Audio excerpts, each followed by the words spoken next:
Okay, good morning or good afternoon, everyone, and welcome to this Module 2 presentation, Commonwealth Disabled Peoples Forum Online Disability Equality Capacity Building course for 2021.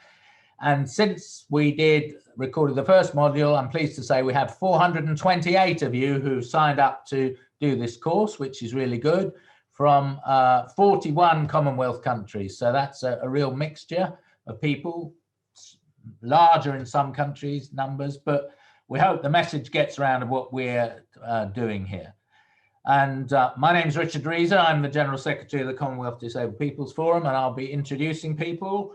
First of all, our acting chair, Sarah Kamau, who's from Kenya, then Prasanna Krupu, who's on the executive from Sri Lanka, Tandi Mafulu, who's the vice chair from South Africa, and then Emil Gauss from South Africa, who's going to each give a little bit on this. And the module we're looking at today is the UN Convention on the Rights of Persons with Disabilities, the Sustainable Development Goals, and their impact on disabled people's human rights.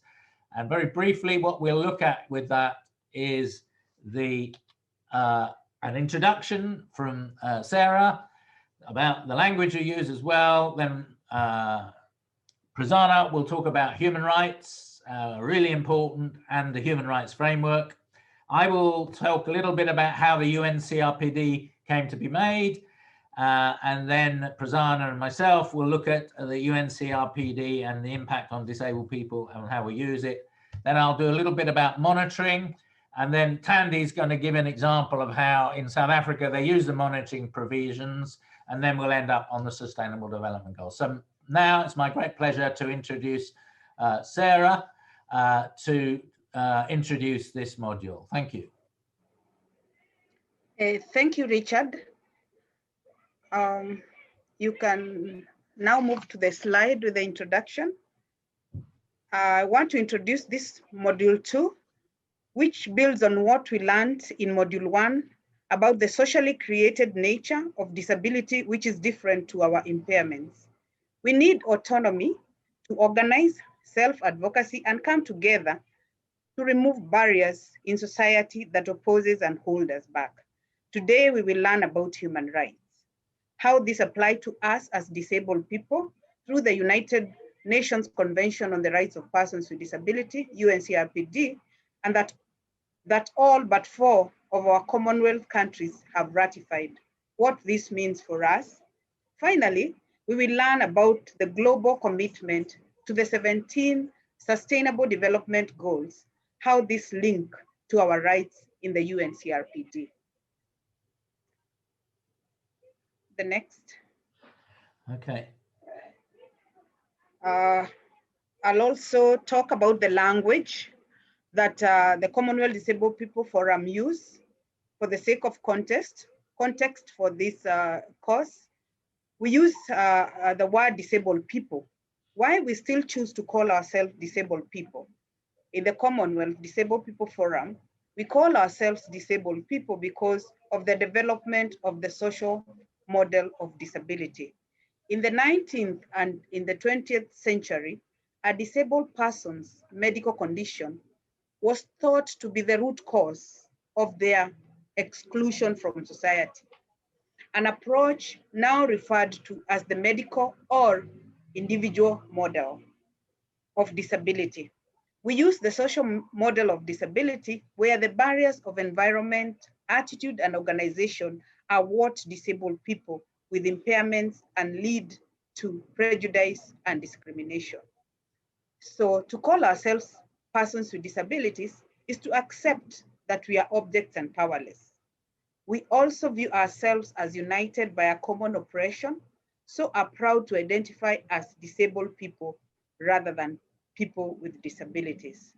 When we are talking about the UN Convention on the Rights of Persons with Disabilities, we will use people or persons with disabilities. Thank you. Thank you, Sarah. Okay, and now I'm getting feedback. I'd like to introduce Prasanna Krupu from Sri Lanka to talk about human rights. So, okay, Prasanna, off you go. Thank you, Richard. I'm Prasanna Kuru from Sri Lanka, CDPF Executive Officer representing the Asian region. In previous session, we have learned about disability, the charity and medical model, the paradigm shift to the social model, and the human rights approach. Richard explained you earlier about the social model and the human rights model and the language we use at CDPF. In this section, we discuss human rights, its characteristics, and the human rights framework, and how the evolution of human rights have influenced for the emergence of UNCRPD. What are human rights? We know every human being is born free to the world. Human rights are basic rights and freedoms which belong to every person in the world from birth until death. They can never be taken away, only restricted in instances like breach of law or become threat to the interests of national security. These basic rights are based on shared values like dignity, fairness, equality, respect, and independence. These values are defined and protected by laws and international treaties. Now let's see the emergence of United Nations and the modern system of human rights. Human rights have a very long history. After the Second World War, considering the devastation and enormous damages caused to the humanity and human lives, the world leaders have joined together and created the United Nations system to work together for the world peace and to guarantee the rights of every individual everywhere. Charter of the United Nations was signed on 26 June 1945 in San Francisco at the conclusion of the United Nations Conference on International Relations. Characteristics of human rights. Human rights are universal. Human rights apply to every person in the world, regardless of their race, color, sex, ethnic or social origin, religion, language, nationality, age, sexual orientation, disability, or other status. They apply equally and without discrimination to each and every person. The only requirement for having human rights is to be a human. Human rights are inherent. The text of the Article 1 of Universal Declaration of Human Rights, also known as UDHR, begins stating all human beings are born free and equal in dignity and rights. Therefore, human rights are a natural part of who you are. Human rights are inalienable. Human rights cannot be given to people or taken away by the government or anybody.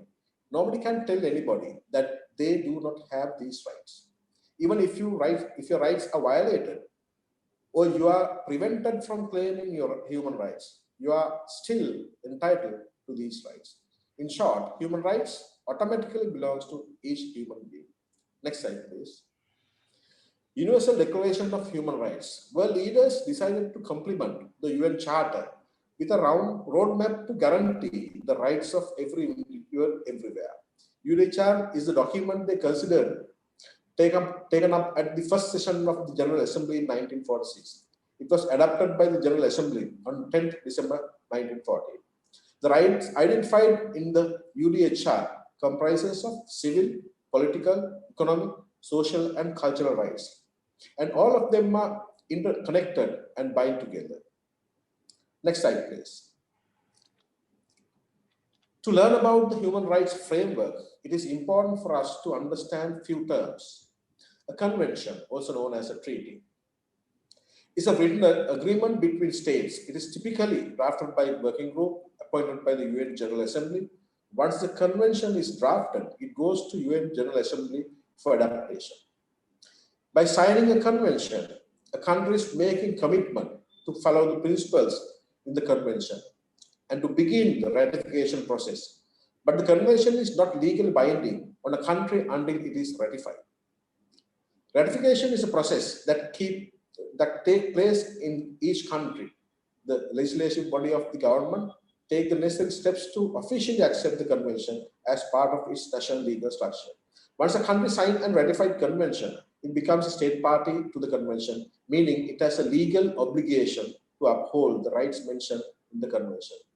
Each convention must be ratified by a particular number of countries before it enters in force and becomes a part of international law. accession, reservations.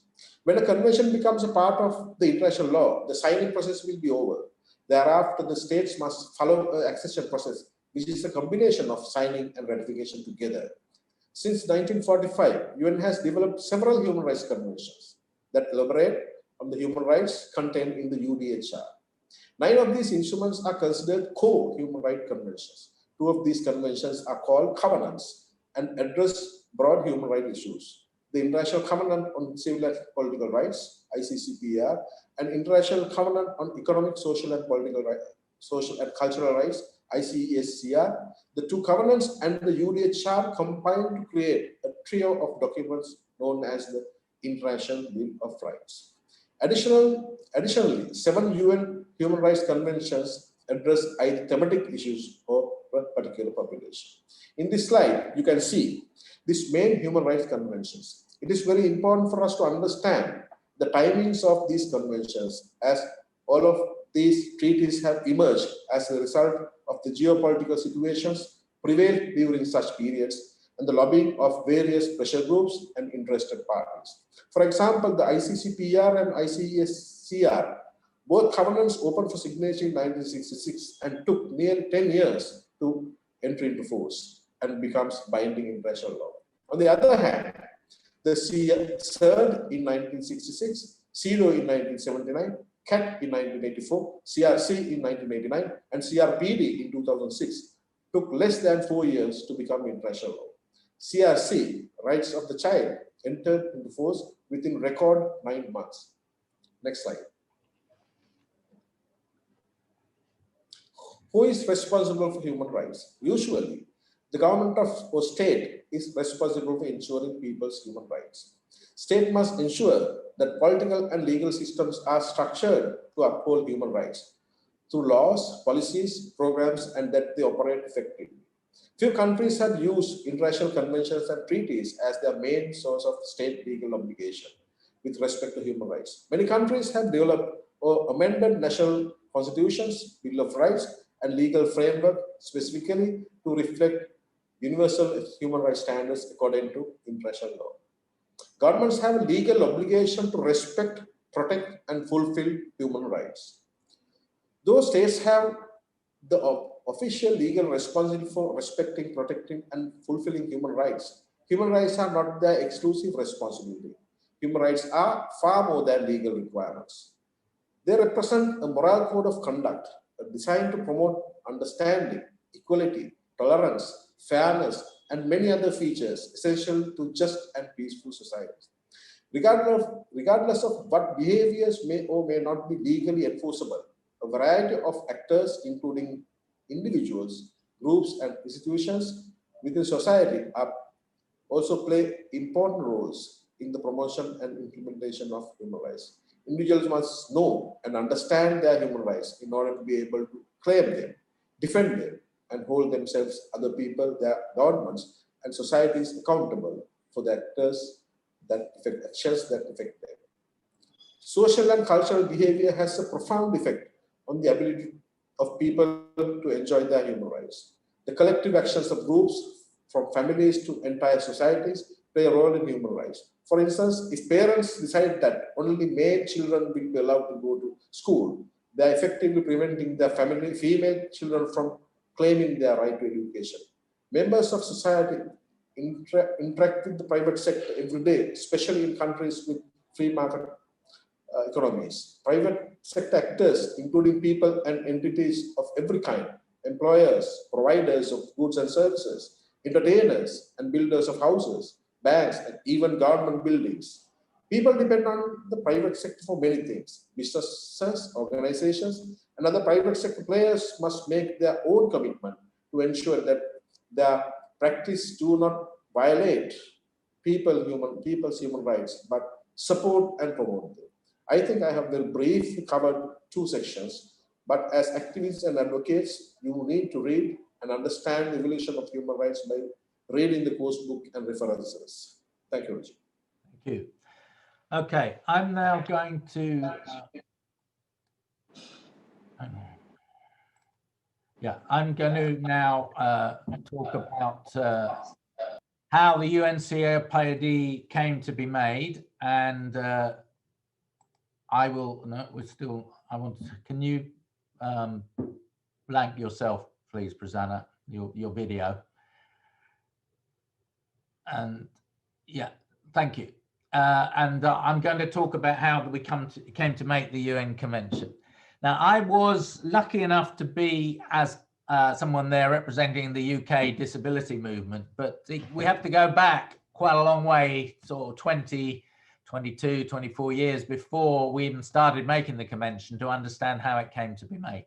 When the UNCRPD was before it was made, we'd had many years of the UN Declaration on Human Rights. We'd had these other treaties that have been talked about. And although there were occasional mentions about disability, there was no real addressing of the issue of disabled people. In fact, when people asked about this, they said, well, prove that you are affected in a systematic way with discrimination and unfair treatment before we will consider, said the diplomats at the UN and from around the world.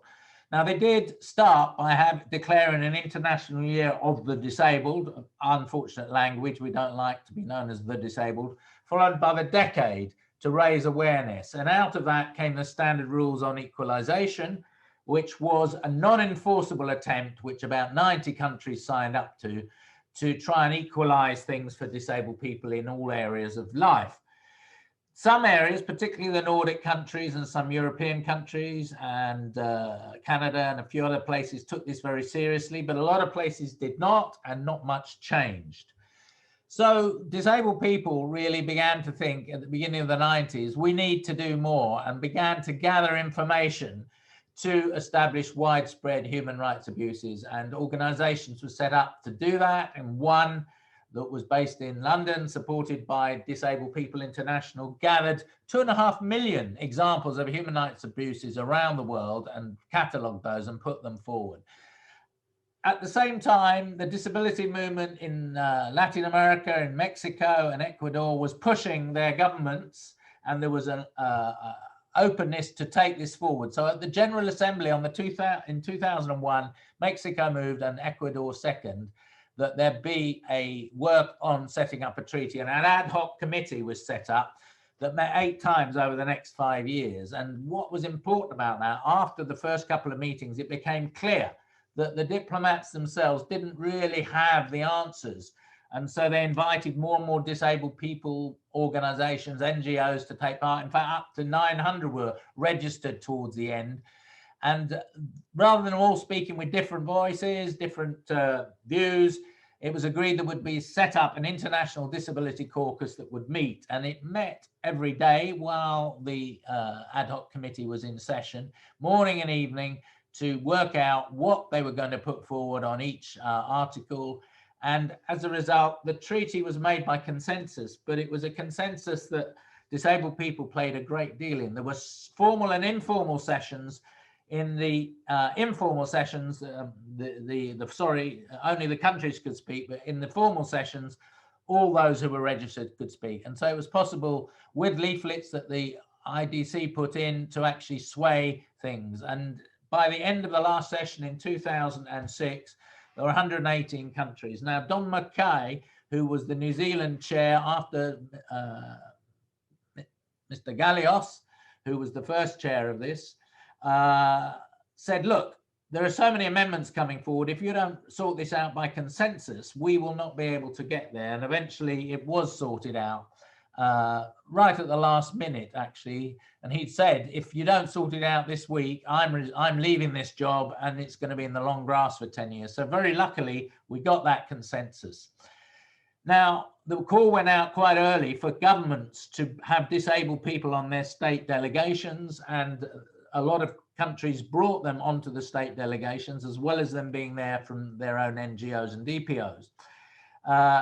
James Mwanda, for instance, who was a parliamentarian from Uganda and was the founder of the Commonwealth Disabled People's Forum, was one such. And there were a number of others. And out of that, the impetus came the next year to say, well, we need to have an organization across the Commonwealth. So that's how we came into being. You can check that out on our website.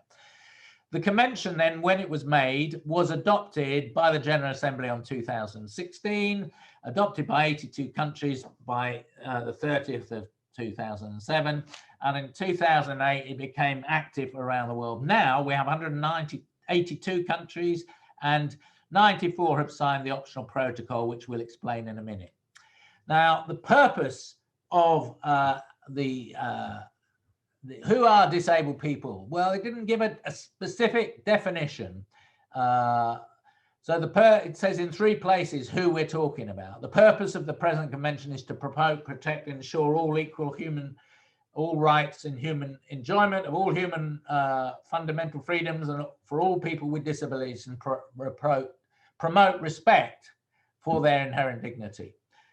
And then a second paragraph in the purpose says at the bottom there, the purpose, persons with disabilities include those who have long-term, so it's a long-term physical, mental, intellectual, or sensory impairment, which in interaction with various barriers may hinder their full and effective participation in society on an equal basis with others.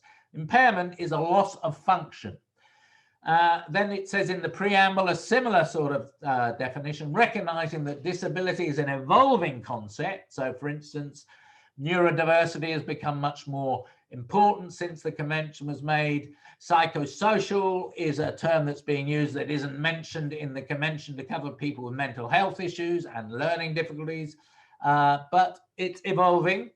And that disability results from this interaction of persons with impairments and the attitudinal and environmental barriers that hinder their full and effective participation. This is very important because the paradigm shift we talked about in the last presentation is in the core of this definition. The general principles then go on to respect what came out of this in line with other treaties. So the inherent dignity, individual autonomy, including the freedom to make one's own choices and independence of persons, which for many millions of people hadn't had any choice. Choices had been made for them. They'd been locked away in institutions or locked away in their parents' house or their relative's house. And there was no independence for disabled people. That is all meant to change because of these principles. There was not meant to be discrimination, yet we'd shown there was discrimination all around the world. Full and effective participation, and particularly Article 4.3 and 33 say that DPOs, disabled people's organizations, need to be involved at all levels in society. Respect for the difference and acceptance of persons with disabilities as part of human diversity and humanity. So there's nobody who's not included here and having these rights. Equal opportunities for all. Accessibility. This really is the first treaty. There was a slight mention in one or two of the others, but there was no elevation to what we've got now, a human rights principle of accessibility, and then equality between men and women, and the evolving capacity of children. And these last two are dealt with in Articles 6 and 7, but also are woven through, as accessibility is throughout the treaty, what we call the twin track approach. I'll now pass over to Prasanna again, who's going to take us through Article 4 and 5. Thank you.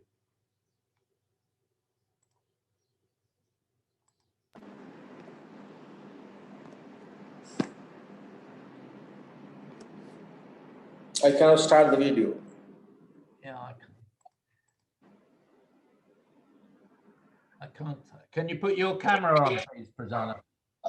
I cannot start the video. I can't start the video. All right. Would you want to talk then? Talk your way through it.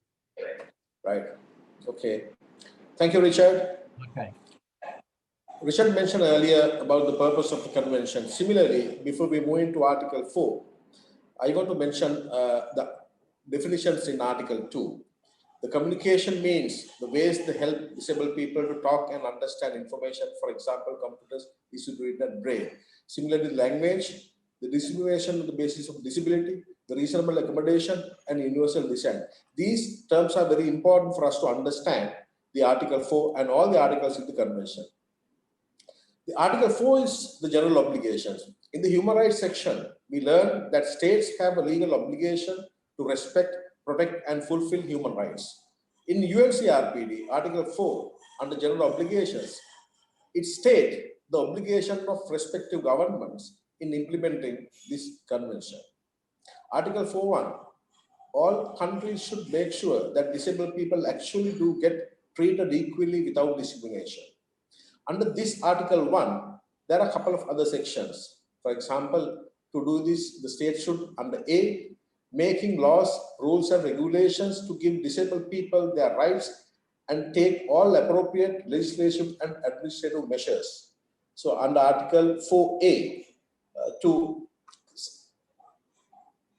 under Article 4B, it says making sure to amend or abolish existing laws, regulations, customs, and principles that discriminate disabled people. And Article 41C, making sure the disability perspective and their rights are included in all government policies and programs. Article 41D, refrain from doing things that are against this convention and make sure state and its authorities work in compliance with this convention.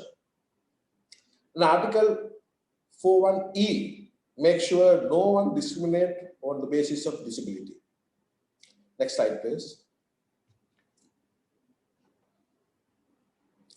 Article 41F, making sure to promote research and develop universally designed goods, services, equipment, and facilities to be used by disabled persons in a cost-effective manner and development of national standards and guidelines. Article 41G, using new technology to help disabled people, including information and communication technology, mobility aids, devices, and assistive technologies. 41H, giving accessible information to disabled people about communications, technologies, mobility aids, devices, and assistive technologies. Article 41I, the training people, professionals, and staff working with persons with disabilities and their rights mentioned in the convention. So these is the components, parts of the Article 41 under. So the Article 4.2, next slide please.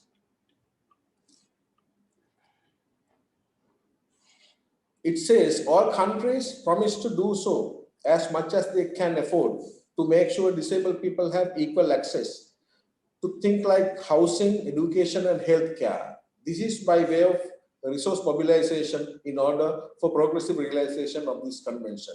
So unlike other treaties, the UNCRPD has a very interesting word called progressive realization. The countries can start doing programs for disabled people with whatever the resources they have and make sure that they progressively realize in time to come. So we can use this Article 4.2 as one of the tools for governments to plan out their activities, at least to have programs to be reached by 2030.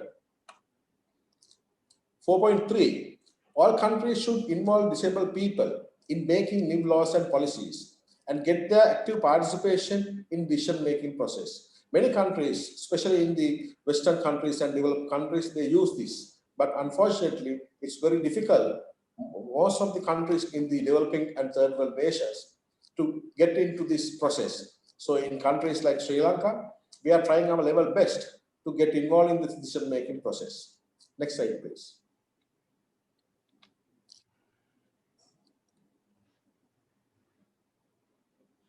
The Article 5 is about equality and non-discrimination. To read this Article 5, I think we have to go back and look at Article 2, the definition of discrimination on the basis of disability. It says, being treated unfairly or not getting the changes you need because of you are disabled. So discrimination on the basis of disability is defined in the Article 2. Countries agree that everyone is equal under the law and that discrimination against disabled people will not be allowed. No one will be discriminated against. This is what the Article 5, with Article 5, what the countries have agreed. So in the Article 5, we have to read Article 5 with Article 3C, 3E. Everyone should have equal opportunities. Equal opportunity, this is closely linked with non-discrimination. It refers to a situation where society and the environment are made available to all, including persons with disabilities. Equality of opportunity does not always mean that the exact same opportunities are made available to all, as treating everyone the same might result in inequalities. Rather, it's recognize differences between people and ensure that despite this difference, everyone has the same opportunity to enjoy rights.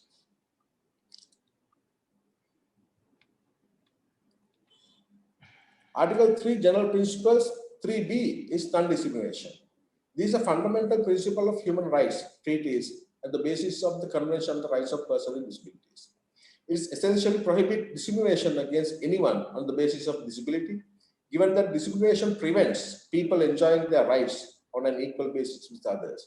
However, today, non-discrimination is understood as a much broader principle which encompasses not only prohibiting discrimination act, but also taking steps to protect against potential future discrimination, hidden discrimination, and promoting equality. So countries agree in the Article 5, it says, Article 5.1, persons are equal before the law and under the law and are entitled without any discrimination to the equal protection and equal benefit of the law. 2 says, prohibit all discrimination on the basis of disability and guarantee to persons with disabilities equal and effective legal protection against discrimination on all grounds. Third one says, reasonable accommodation, appropriate steps to be ensured that reasonable accommodation is provided. Article 5.4 says, specific measures which are essential, necessary to accelerate or achieve de facto equality of persons with disabilities shall not be considered discrimination under the terms of the present convention. So, coming from the Asian region, we face many discriminations and we face many non-equalities. So therefore, the convention, when implementing the convention, is very important for us to look at this Article 5. All these articles are very important for the well-being of disabled people. Over to you, Richard. Thank you, Prasanna. I'm now going to look at the general principles of accessibility.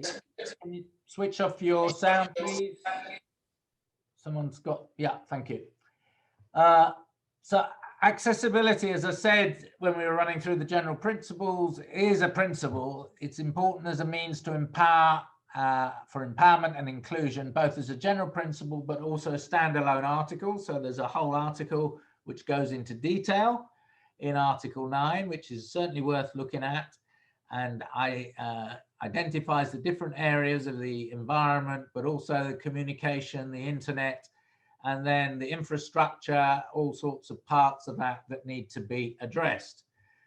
But then it's also, we have this twin track approach. So access must be ensured to justice in access to the court system for disabled people, to be able to go there to the courts, to be able to get legal aid so they can take a case and so on, to be represented sympathetically by barristers and solicitors, advocates. In Article 19, to live independently. We can't live independently if the housing that we want to live in is not accessible to us. So that has to come in there. In services we want to use, there's a big emphasis on information communication. So things like the Marrakesh Treaty on copyright would come in there and so on. On Article 24 on education, which is now being defined as inclusive education under General Comment number 4, which is made by the CRPD committee. Access to the school system in terms of Braille, sign language, alternative augmented education systems, communication systems being available, and a curriculum that's accessible and a teaching that to be accessible, so that as well as the school building stock physically and sensorily being accessible. Similarly, access to the health system in all aspects, and habilitation and rehabilitation, very important for us to get the aids and appliances we need, prostheses and other things, so that we can function in the environment. It's very important for there being no barriers for people to get to that. And most importantly, in Article 27, access to education, to work, as well as then and adequate standard of living. And so you see it goes right the way through. And we find this in the structure, apart from the first 5, which are really the principles which we've gone through, the overarching women and children. 8 is awareness raising, and this is really important, and it's important for DPO organizations to be actually developing this training, the sort of training we're doing here, not just for disabled people, but for all people in society, so that they are aware of the paradigm shift and what they need to do in order to link with the law. The government needs to provide advertising, needs to challenge broadcasters to be much more accessible. The right to life is a fairly fundamental one. Humanitarian situations, equal recognition before the law, which we'll be looking at more in our module 3, is really important, particularly for people with mental health issues, psychosocial, access to justice for everybody, liberty, security, freedom from torture, freedom from exploitation and violence, protection and integrity of the person. Those 12 to 17 really are legal rights that are there for everybody. Then movement, and of course many countries have reservations on that because of the current fear of migration in many places, but nevertheless we should be treated equally there. Living in the community, I've talked about personal mobility and so on. And so this structure, and then Article 30, culture and participation. 31 requires governments to disaggregate statistics and collect them. And there's a lot of work on that, and we'll be looking at that later on in another module. International cooperation, getting funding from bilateral and unilateral funders to help with these aids, and unifying all the different organizations, NGOs, charities who are working with countries, so they work in a coordinated way with the government. Too often, governments say, well, these international NGOs will do it. No, they have a responsibility themselves, and that's why we need national and international monitoring. And the mechanisms of that are there, as well as the convention. Now, the last thing I want to talk about at this point is the optional protocol, which is really important for individual rights. 94 countries have signed this as well, which means if you've exhausted the legal procedures in your country, you can take your individual complaint or inquiries into the processes and procedures that the state is using under the optional protocol to the UN CRPD committee, which is elected, mainly disabled people, elected over a 2-year and then another 2-year cycle by the state parties that have signed this. And they will investigate the complaint and publish it. So that's the structure that we have. Now, the monitoring and compliance, it's very important that governments, when they ratify the treaty, that they set up a procedure within their country with a focal point in government that anybody who wants to know what they're doing to implement the convention can contact, a coordination mechanism with the government and other partners, human rights organization, the DPOs and NGOs, and then there must be an independent mechanism as well, which is usually human rights organizations operating under the Paris principles, which means that they are maybe paid for by government, but they are free to operate and not having a gun held to their head by the government. DPOs need to ensure these mechanisms are set up and that they are fully involved. And this UNCRPD committee, which, as I said, is elected every 2 years, half of it, by the committee, which meets in New York every year, the UN Convention of State Parties. That's the 82 countries that have ratified. And they elect it. And then it's worth looking at the website of the Office of the High Commissioner on Human Rights, CRPD committee. If you put that in a search engine, you'll find all the documents and all the reports on every country. They review every country who under Article 35, after 2 years of signing, has got to put an initial report, and then every 4 years. They draw up the questions that need to be asked, and we as DPOs can influence the questions that are asked by submitting shadow reports and shadow questions. And we can even go, and a number of our DPOs have gone to Geneva when the country is there to ask questions directly. So the mechanism is seen here really, the focal point in the government, now a national coordinating interministerial, which DPOs and civil society must be involved in, enforcing the minimum standards that are the obligations that are in the convention, obligation to report to the committee, and then international cooperation, all of that. And I'd like to ask Thandi Mifulu from South Africa, our vice chair, to tell us about this perspective in South Africa. Thandi.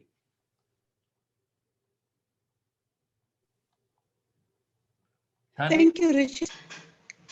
Yeah. Can you hear me, people? Yes, we can hear you. It looks like we've lost your picture, but talk us through. Can you see the slides? Okay. Okay, good. Off you go. May I put my video off, because when I cannot hear when people are speaking, or should I just continue as it is? Can you put your hear me? video off and just keep talking. As long as you've got your microphone on, we can go. Okay. Okay, thank you so much. Off you go. From the South African perspective, you know, in our constitution, South African Constitution, Chapter 2, and Section 9 of the Bill of Rights guarantees the right to equality, specifically that is relevant for disability. And Section 9.1 guarantees the right to equality before the law and equal protection and benefit of the law. We've got legislations and policy that have comprehensive. We don't have a comprehensive disability legislation, but we've got policies that deals, and all the legislation that are there in various aspects that deals with disability issues in a general, for each and every policy that is there, we've got a general input around disability issue.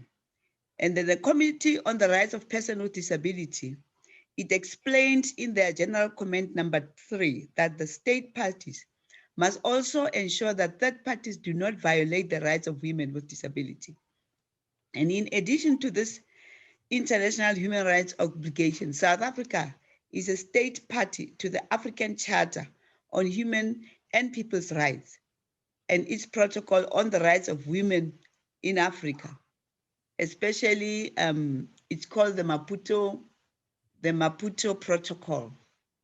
Then when it comes to the shadow report that was done on the 31st of July, 2018, the submission focuses on the rights violation that is disproportionately or uniquely affecting women with disability in South Africa. And it also focuses on promotion on gender equality for women, girls with disability. And Article 8 of that is recognized of the CRDP on awareness raising. It's talking about it's awareness raising around that. That is article, we add also Article 5, 7, 9, and 31. They are also applicable to that. When it comes to gender-based violence, it constitutes one of the most pernicious manifestations of intersectional discrimination. Women in South Africa face a very high risk of gender-based violence, especially women with disability. But women with mental disability are even at a greater risk of such violence, particularly sexual violence. South African women with disability, particularly Black women, women in rural areas, women with intellectual or psychosocial disability are regularly discriminated against, and they are always denied access to justice or essential support and services. Furthermore, women with disability face a very unique form of discrimination in the healthcare.